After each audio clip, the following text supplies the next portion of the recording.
Hello! Hi అండి. అందరూ ఎలా ఉన్నారు? Welcome to my life style. Bhimavaram. ఇప్పుడున్న పరిస్థితులకి గ్యాస్ సిలిండర్ దొరకడమే కష్టమైపోతుంది కదా!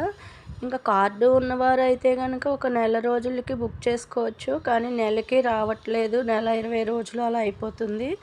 కాస్త ఎక్కువ గ్యాస్ వాడేవారైతే కొన్ని కొన్ని చిట్కాలతో గ్యాస్ ఆదా చేసుకోవచ్చు. గ్యాస్‌నైతే ఎప్పుడు శుభ్రంగా ఉంచుకుని, ఎర్రమంట రాకుండా బ్లూ మంట వచ్చేలాగా చూసుకుంటే ఆ ఎర్రమంట ఎక్కువ వేడి ఉండదు. బ్లూ కలర్ మంట వచ్చినప్పుడైతే మసి పట్టదు, వేడి ఎక్కువ ఉంటుంది. అలా కొంచెం మంట అయితే సరిపడగా చూసుకోవచ్చు. ఇంకా ఇడ్లీ అటువంటిదైతే ఇలా రైస్ కుక్కర్‌లో పెట్టేసుకోవచ్చు. ఇలా రైస్ కుక్కర్‌లో ఇడ్లీలు కూడా చాలా వస్తాయి. నేను ఒక్కొక్కసారి రైస్ కుక్కర్‌లోని ఇడ్లీ ఏనాటి నుంచో పెట్టేస్తాను. ఇంకా డైరెక్ట్‌గా అన్నం పెట్టకుండా ఇలా గిన్నెలో రైస్ పెట్టడం అలవాటయింది 2, 3 సంవత్సరాలుగా. సీవండి గిన్నెలో తినకూడదు అని కాన్సెప్ట్ వచ్చినప్పుడు నేను మానేశాను. ఇలా స్టీల్ గిన్నెలో బియ్యం కొలిసి ఇలా డబుల్ బాయిలింగ్ పద్ధతిలోనే వండుతున్నాను. చూసారా రైస్ అయితే ఎంత బావుంటుందో, పొడి పొడిగా చాలా బావుంటుంది.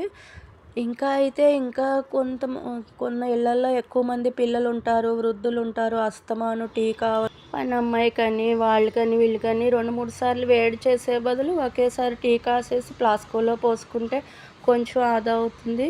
ఇంకా వేడి నీళ్ళు తాగే వృద్ధులకి, చిన్నపిల్లలు వేడి నీళ్ళు పట్టడానికి కెటిల్ వాడుకోవచ్చు.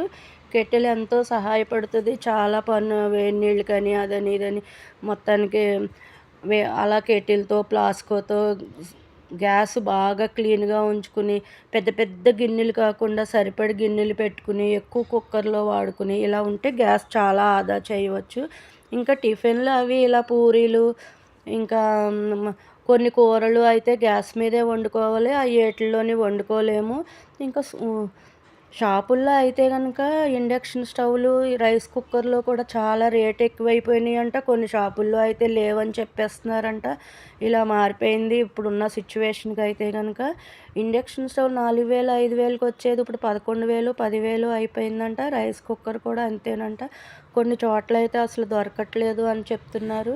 నేనైతే షాప్‌కెళ్ళలేదు. కానీ మరి మిగిలిన వాళ్ళు చెప్తుంటే నేను విన్నట్టువే. అది ఎలా ఉందో నాకు తెలీదు. ఇంకా మా ఇంట్లో వంట అయితే ఇలాగ ఎండ్రాయిలు, చింతకాయ వండుకోవాలనిపించింది. చింతకాయలు ఉన్నప్పుడు ఇలా పేస్ట్ పెట్టుకున్నాను. ఇంకా ఇలా ఉల్లిపాయలు మిక్సర్ పెట్టుకుని ఇలా ఎండ్రాయిలతో వండుకుంటాను. నాకైతే ఇలాగా ఈ మధ్య వండుకోక ఎండ్రాయిలు అంటే చాలా ఇష్టం. చింతకాయ ఎండ్రాయిలు వండుకున్నాను. ఇలాంటి కూరలు గ్యాస్ మీదే వండుకోవాలి తప్పవు.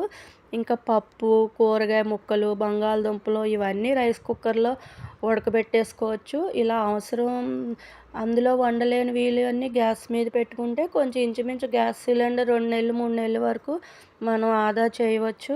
ఇంకొన్ని రోజుల వరకు ఇలా జాగ్రత్తగా ఉంటే ఈ గ్యాసు మనం ఫ్రీ అయిపోయిన తర్వాత ఎలా వాడుకున్నా పర్వాలేదు. ఇంకా అందు గురించి మనం అందరం కొంచెం గ్యాస్‌ని కొంచెం తక్కువగానే వాడి మిగిలినవన్నీ ఎక్కువ వాడుకుందాము. ఎండురాయిల్ని ఇలా శుభ్రంగా వేడి నీటిలో కడిగేసి ఇలా వేసుకోవాలండి. ఇది ఊర్లో మనకి చిన్నప్పటి నుంచి ఇలా తినడం అలవాటై సిటీల్లో దొరకవు కదా! అక్కడి నుంచే తెచ్చుకున్నాను. ఎప్పటినుంచో ఫ్రిడ్జ్‌లో అలా ఉండిపోతున్నాయని వాటిని చూసి వండుకోవాలనిపించి, ఈరోజైతే చింతకాయ, ఎండురాయిలు వండుకుంటున్నాను. ఇంకా మామిడికాయ, చింతకాయి, ఇంకా ఉసిరికాయ కుమ్మిన ఉంటుంది కదా! ఆ గ్రేవీ ఉసిరికాయ ముక్కలతోటి ఇలా ఎండురాయిలు కాంబినేషన్ బావుంటుందండి. ఈ మధ్య పెళ్ళిళ్ళలో కూడా కోడిగుడ్డు ఎండ్రాయిలు వేస్తున్నారు కదా! ఇక్కడ వెయ్యరు. గోదావరి జిల్లాలో వేస్తారు. ఎలా అయినా వాటి టేస్టే వేరండి. బావుంటుందండి. అలాంటి కూరలన్నీ ఆరోగ్యంగా, హెల్తీగా ఉంటాయి.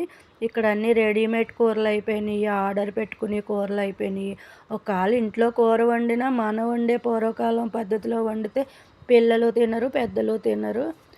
అలా ముసలివాళ్ళకి అప్పుడున్న కూరలు టేస్ట్‌లు మనం మర్చిపోలేం కదా! ఇలా అప్పుడప్పుడు అవకాశం వచ్చినప్పుడు ఒక్కొక్కసారి కొంచెం కొంచెం వండుకోవచ్చు. చూసారా ఆ చింతకాయ గ్రేవీతో ఎండు రొయ్యల కూర ఎంత బావుందో చూడడానికి. కొంచెం కూరైనా అన్నం కలుపుకొని తినొచ్చు. 4 ముద్దలు తినగలుగుతాము. ఇంకా అస్తమాను ఈ రొటీన్ కూరలు తినలేం కదా!